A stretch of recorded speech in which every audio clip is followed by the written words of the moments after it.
Damasni minib, soqqaga urib kirani qilyapsiz. Kuniga o'rtacha 200 ming topyapsiz. To'g'rimi? Siz istalgan turdagi davlat xodimidan ko'p pul topasiz akalar. Men sizlarga 1 oylik pullaringga 4,5 million so'mga darvoza topib qo'ydim. Endi bemalol Damas kerak qilaman, Matiz kerak qilaman, uyga yangi darvoza qo'ysa bo'ladi.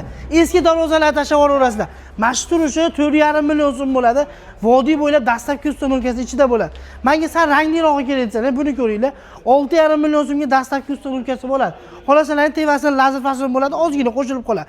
Dubai fason paytida 10 millionga yaqin sotilgan. Faqat siz uchun Damas kerak qilaman yo taksiga chiqib pul topaman desalaring, 7 million so'mga olib borib o'rnatib berishadi. Undan tashqari orqasidagini 6,5 million so'mga qilib beramiz. Menga endi diplomat fason kerak. Mayli 2-3 oy pul to'playman desangiz 10 milliondan tevaroqqa chiqadi. 1 million 200 ming so'mdan taraf fason. Undan tashqari ko'rib turganlaringiz nirjavika deysizlarmi? Xolasalar mana shunaqalar va bularning kvadrati 1 million 200 ming so'mdan chiqadi. Pastda nomer qoldirdim. Damas kerak qilib halol mehnat qiladigan do'stingizni jo'natib qo'ying, 4,5 millionga arzon darvoza topib qo'ydim.